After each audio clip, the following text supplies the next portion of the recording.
This is stage 3, An Evil Prayer Summons Darkness. This is the chapel stage. It's a pretty familiar song, if I had to be completely real with you, and if you don't know this song, you probably have never played a Castlevania game in your life. Ah, now these guys, I'm quite familiar with. Ah, these spearmen. They're, if you thought they were annoying in Symphony of the Night, they're a lot more here. And they're even worse in the SNES version, Dracula X. Oh, yeah, that's true, too. They take 5 hits there, and they also open up with their big wide swing, which is incredibly annoying, but that's the next game, not this one.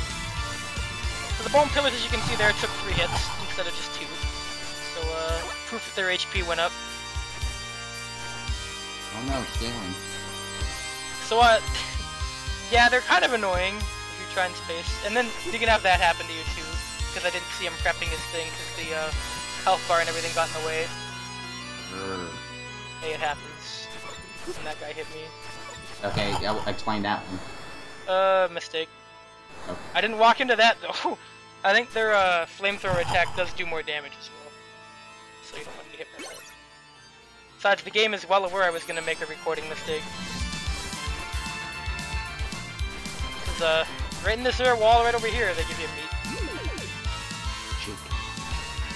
Pot roast, whatever you want to call it. So here we have, I don't know what to call them. I don't think they're a special kind of skeleton. They're just kind of swinging on bone rope. Yeah, they're not York, so... Yorick is my homie. But, we'll see more of him in Symphony of the Night.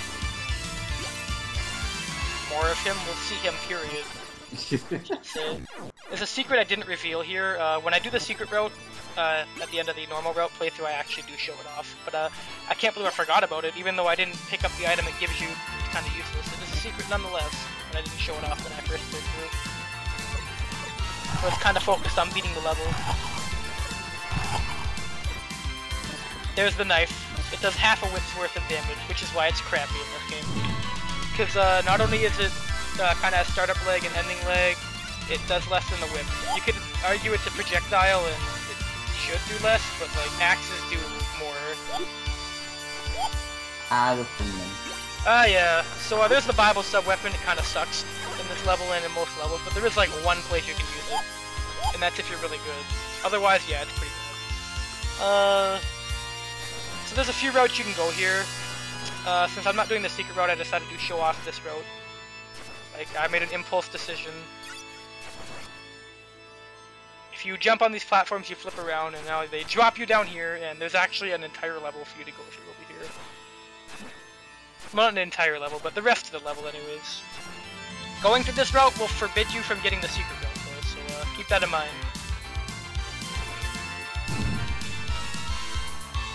The moths that are around the candles that, like, fly off and follow you around, they don't actually do anything. Oh, it's just there for a visual effect.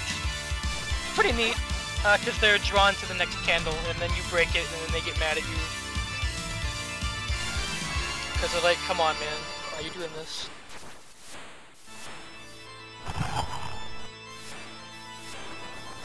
But yeah, you notice the axe kills them in 2 hits, because it does 1.5 damage. I thought it was a whip and a half. Well, you know. Same measurement, different numbers. Wait, what? Never mind. Forget I even said that. Because whip is a number. Yeah, that's my favorite number. There's holy water if you want it. I generally prefer the axe for most of this game, and especially Dracula X. Oh god, the axes are amazing in that game. Only because of how frigging annoying the levels are. But that's a different game. In this game, the axe just gives you really nice coverage in most levels, if you need it.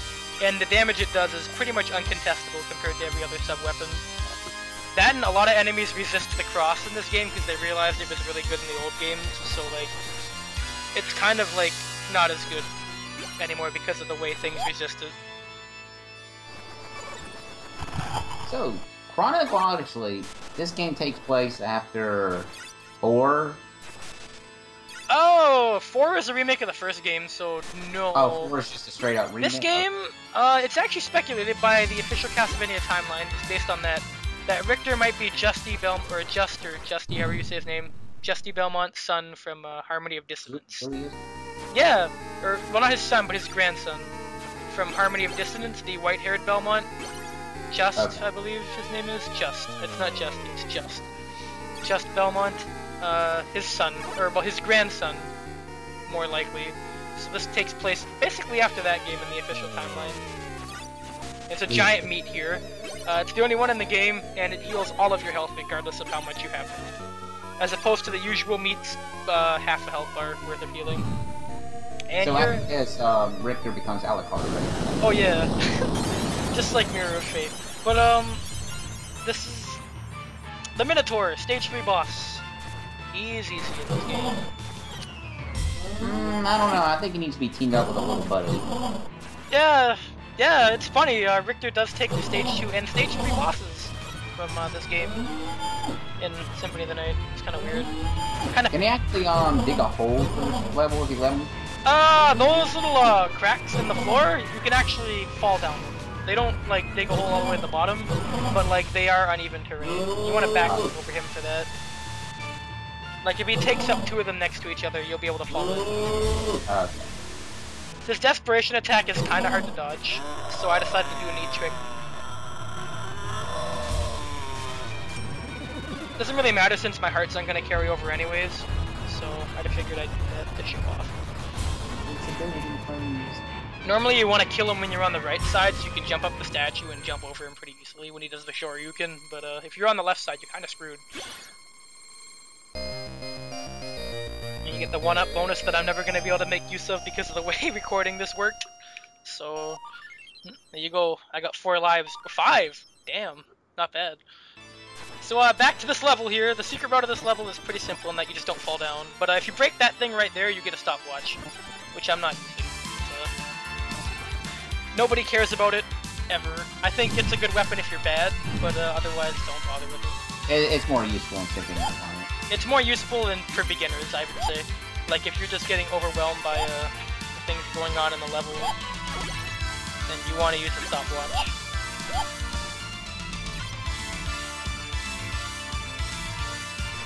So here your goal is to not fall off. That's basically it. It's a lot easier in this game than it is in Dracula X when they have a segment like this. I will say that. This game gives it to you pretty nice compared to the stupidity that you have to go through in Dracula X, where it's not falling off. Both of them have it in stage 3, by the way, so there's one shared theme. You actually want the axe if you're going to get the secret route. That's the only way you're going to, actually. Otherwise, you're going to be stuck going up here, but you'll still get the normal route boss. So, yeah. Going this route also lets you fight a sub-boss. That's this guy. Oh, hey. And he didn't turn around for some reason. He just decided to throw his phone over there because he was upset. And, kind of like that zombie in the library. Good job, bud. Yep. He's not incredibly hard.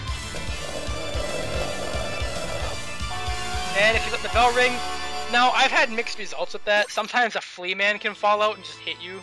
It's kind of stupid, but it's happened. Usually it gives you meat, though. Okay, this room, I think, gives you an axe right here. You want to keep this. These are ghosts. The ghost sprite was changed in Symphony of the Night to something smaller, but you might recognize this as the Ghost Familiar card, at least. If you ever got that familiar in Symphony of the Night, anyways. You don't recognize it? Oh, I thought you were telling me the audience. Yeah, I recognize it. Yeah, it's the Ghost Familiar, but it's not the Ghost Enemy, although it is the Ghost Enemy in this game. That's pretty confusing when I say it like that, huh? Oh, well. Are you talking about the little things that make like an adorable noise when you kill them? Yeah, those are the actual ghosts in Symphony of the Night, but in this game, they're what you just saw there. Man, that guy was like going in on you. He was like deflecting all your axes. Yeah, he was going pretty crazy. This guy will steal your sub-weapon and run away with it, so you don't want him to do that, because you kind of need it. It's like Grant Dynasty if he was more annoying. So what you want to do here is just throw it up there, and boom, the rock. And that's how you get the secret route in this stage. So it's not really a secret route so much as it is just like a puzzle that you solve. Basically the end of the stage. So that rat over there, you might think he's just a set piece, but he's more than a set piece. If you kill him with, like, depending on what you kill him with, he'll give you something different. If you kill him with a sub-weapon, he'll give you a cross. If you whip him from the other side, he will give you a heart. And that's half in front of him. half-eaten meat only restores like a quarter of your health. Okay, this boss is normally really easy, but if he wants to be, he can be an absolute dick. Here's how. This fire attack right here, it sucks.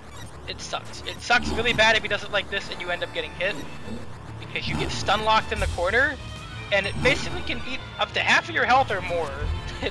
Then, you know, yeah, it's pretty bad. But if you're careful, you just throw axes at him and he dies. I don't think this dude showed up in Symphony of the Night, but he did show up in other Metroidvania games.